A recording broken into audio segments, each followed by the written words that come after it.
रूहानी आवाज़ें अक्सर सुनसान इलाकों में ही सुनाई देती हैं, लेकिन हमारे बीच में कुछ ऐसे भी इंसान रहते हैं जो किसी भी जगह पर बैठे बैठे भूतों की आवाज़ सुन सकते हैं। एक ऐसी ही कहानी है। एक व्यक्ति विश्वनगर गांव में रहता था। पैसे से वह तो बड़ा ही था, लेकिन गांव में झाड़ फूक का काम करने के लिए भी लोग उसे बुलाया करते थे। लोगों का कहना था कि बढ़ई को भूत बला की अच्छी जानकारी थी। एक बार बढ़ई फर्नीचर बनाने के लिए लकड़ी लेने जंगल निकला। जंगल में उसे एक सी एक कीमती लकड़ियाँ मिलती है।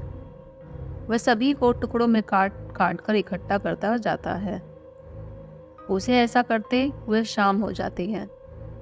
बढ़ई सारी लकड़ियाँ अकेले नहीं ले जा सकता था, इसलिए वह लकड़ी के कुछ गटरों को घने पेड़ों के बीच में छुपा देता है और एक गटर उठाकर ले जाने लगता है। लेकिन तभी उसे किसी औरत की हंसने की आवाज़ सुनाई देती है। अचानक बढ़ई के सर से लकड़ी का गट्ठर गिर जाता है। बढ़ई पहले से भूतों के बारे में जानता था, इसलिए वह पल भर में समझ जाता है कि ये किसी भयानक चुड़ैल की हंसी है। लेकिन शाम होने की वजह से वह हावी हो सकती है, इसलिए अभी यहाँ से निकलना ही ठीक रहेगा। और बढ़ई बिना लकड़ियों के जंगल के रास्ते दबे पांव निकलने लगता है, लेकिन चुड़ैल की हंसी बढ़ई के कानों में गूंजती रहती है। बढ़ई डरा हुआ सा अपने घर पहुंचता है। चुड़ैल की हंसी सुनाई ना दे, इसलिए बढ़ई अपने कानों को जोर से दबा रहा था, लेकिन चुड़ैल की हंसी उसके दिमाग में बस चुकी थी। धीरे धीरे बढ़ई की चाल बदलने लगी। वह औरतों की तरह चलने लगा। चुड़ैल की हंसी के प्रभाव ने उसे औरत बनने पर मजबूर कर दिया और कुछ ही दिनों के अंदर वह पूरी तरीके से अपने आप को औरत मानने लगा। एक रात वह साड़ी पहनकर औरतों की तरह श्रृंगार करके कुल्हाड़ी लेकर सड़क पर पहुंच जाता है। रास्ते से कई गाड़ियां गुजरती रहती है और वह रोड के किनारे पेड़ के नीचे औरत के भेष में आने जाने वाली गाड़ियों को घूर रहा होता है। अचानक एक बाइक वाला आता है और बढ़ई अपनी जगह से उठकर रोड पर आ जाता है और उसके सामने कुल्हाड़ी लेकर खड़ा हो जाता है। बाइक सवार सुनसान रास्ते में एक औरत को खड़ा देख डर जाता है और लड़खड़ाकर रोड पर ही गिर जाता है। उसके गिरते ही बढ़ई उसके पास पहुंचकर उसके सीने में कुल्हाड़ी से कई वार करता है और देखते ही देखते बाइक सवार की जान निकल जाती है। सड़क पर एक व्यक्ति की इतनी दर्दनाक मौत से पूरे शहर में सनसनी फैल जाती है। जिस जगह पर हत्या हुई थी उस जगह पर कोई सीसीटीवी कैमरा मौजूद नहीं था, जिससे कातिल का पता लगाना मुश्किल था। पुलिस के एक एक करके सबूत ढूंढने में लग गई। 3 दिन गुजरते ही रात को कुल्हाड़ी के वार से 2 व्यक्ति और सड़क पर मारे जाते हैं। पुलिस को लगने लगता है कि ये किसी सीरियल किलर का काम है। लगातार हत्याओं से शहरवासियों को सड़क पर निकलने से भी डर लगने लगा था। मामला बहुत पेचीदा होता जा रहा था। तभी पुलिस के हाथ एक सुराग लगता है और मरने वाले लोग तीनों व्यक्ति एक दूसरे के रिश्तेदार निकलते हैं। पुलिस मरने वालों के परिवार से पूछताछ करती है। दरअसल पुलिस को शक होता है कि हो सकता है इनकी कोई खानदानी दुश्मनी हो, जिसकी वजह से ये हत्याएं हो रही हैं। तभी अगली रात एक और व्यक्ति अपनी कार सहित खाई में गिर जाता है और जब उसकी कार खाई से निकाली जाती है तो पता चलता है कि कार के कांच में किसी ने पत्थर से वार किया था। इसलिए गाड़ी का बैलेंस बिगड़ गया और गाड़ी खाई में जा गिरी। इस हादसे में गाड़ी चालक की मौत हो गई। इत्तेफाक की बात तो यह थी कि यह गाड़ी चालक भी इन्हीं तीनों का रिश्तेदार था। बढ़ई लगातार एक के बाद एक हत्या करते जा रहा था, लेकिन उसके ऊपर किसी को शक नहीं हो रहा था। चुड़ैल की हंसी बढ़ई को अपने कब्जे में ले चुकी थी और अब वह वही कर रहा था जो चुड़ैल चाहती थी। पुलिस को एक बात तो समझ में आ जाती है कि हत्या एक ही परिवार के लोगों की हो रही है।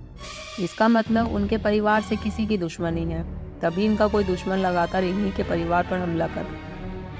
अब पुलिस वाले उस परिवार के सभी ऐसे रिश्तेदारों की सूची तैयार करती है जो शहर में रह रहे होते हैं, ताकि उनको बचाने के लिए सुरक्षा दी जा सके। और एक रात बढ़ई कुल्हाड़ी लेकर जा रहा होता है, तभी एक व्यक्ति की नज़र उस पर पड़ती है। इतनी रात सुनसान सड़क पर एक औरत को हथियार के साथ देखते ही उसे शक होता है और वह पुलिस को सूचना देता है। शहर में हत्यारे की तलाश चल रही थी और इसी बीच पुलिस को एक संदिग्ध औरत की सूचना मिलती है।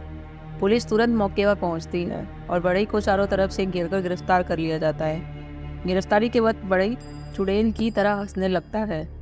पुलिस को उस पर संदेह होता है क्योंकि यह एक औरत नहीं बल्कि आदमी है। बड़े को गाड़ी में बिठाकर थाने ले जाया जाता है, लेकिन वह बहुत उग्र हो चुका था और ताकत से सभी पुलिस वाले को धक्का देता है। 10-10 पुलिस वाले उसे काबू में करने में लगे हुए थे। बड़ई को हथकड़ी लगाकर बांध दिया जाता है और जब उससे पूछताछ करती है तो वह अजीब से जवाब देता है। वह शक्ल से आदमी था, लेकिन वह अपने जवाब एक औरत की तरह दे रहा होता है। पुलिस ऑफिसर को लगता है कि शायद ये पागल है, इसलिए वह मानसिक रोग विशेषज्ञ को बुलाते हैं ताकि उसके बारे में पता लगाया जा सके। मनोचिकित्सक आते ही बता देते हैं कि यह पागल नहीं बल्कि अपने अंदर किसी औरत को बैठा चुका है और अब यह एक अलग की दुनिया की बातों को सोचकर हत्याएं कर रहा है। पुलिस को मनोचिकित्सक का उत्तर संतोषजनक नहीं लगता। अचानक एक हवलदार कहता है कि हमें भूत भगाने वाले ओझा को भी बुलाना चाहिए, शायद इसके अंदर कोई प्रेत आत्मा आई हो। पुलिस ऑफिसर इन सब बातों पर यकीन नहीं करते, लेकिन केस को आगे बढ़ाने के लिए कुछ न कुछ तो करना ही था। शमशान से एक ओझा को पुलिस की जीप में बिठाकर ले आया जाता है। ओझा आते ही बड़े के चेहरे में विभूति फेंकता है और बड़े तुरंत सब कुछ बताने लगता है और आधे घंटे के अंदर ही पुलिस को सारी कहानी समझ में आ जाती है। दरअसल 3 माह पहले एक बस बारात लेकर सड़क से जा रही थी और रास्ते में एक लड़की उसी बस से टकरा जाती है और वह घायल हो जाती है। तभी बस में बैठे बाराती उतरकर उसे अस्पताल पहुंचाने की बजाय वही किनारे जंगल में ले जाकर एक गड्ढे में मरा हुआ समझकर जिंदा ही दफना देते हैं। और ये वही लड़की की आत्मा है जो बड़े के अंदर आकर उन्हीं रिश्तेदारों को एक एक करके मार रही है जो उस बारात में शामिल थे। पुलिस को सारा मामला समझ में आ जाता है। पुलिस ओझा से कहती है कि आप अपनी प्रक्रिया पूरी करिए और उस प्रेतात्मा को बड़े के शरीर से बाहर निकालिए। ओझा अपनी पूजा विधि के द्वारा चुड़ैल को काबू में कर लेता है। ओझा प्रेत आत्मा को विश्वास दिलाता है कि उसके साथ न्याय होगा, वह लोगों की हत्या करना बंद कर दे। और इसी दौरान बड़ई बेहोश हो जाता है और कुछ समय के बाद जब उसे होश आता है तो वह सामान्य बर्ताव करने लगता है। पुलिस उसी जंगल में जाकर उस लड़की की लाश का पता लगाती है और एक एक करके सभी रिश्तेदारों को हिरासत में ले लिया जाता है। बड़ई के ऊपर हत्याओं का इल्ज़ाम होता है, लेकिन बड़ई को पूरी तरह दोषी नहीं पाया जाता है। उसे मानसिक रोग ही मानते हुए 1 साल पागलखाने में रहने का आदेश दिया जाता है और इसी के साथ चुड़ैल की हंसी बड़ई को सुनाई देना हमेशा हमेशा के लिए बंद हो जाती है। दोस्तों, आपको मेरी कहानी अच्छी लगी हो तो मेरे चैनल को लाइक करिए, सब्सक्राइब करिए और हाँ, शेयर करना बिल्कुल मत भूलिए और साथ ही बेल आइकन दबा दीजिए ताकि आपको टाइम पर मेरी वीडियो की नोटिफिकेशन भी मिलती रहे। और ऐसी और ही सच्ची घटना पर कहानी सुनने के लिए आप मेरे यूट्यूब चैनल पर जा सकते हैं। जल्दी मिलती हूँ मैं आपको अपनी दिल दिलाने वाली अगली कहानी पर। तब तक के लिए शुभ रात्रि।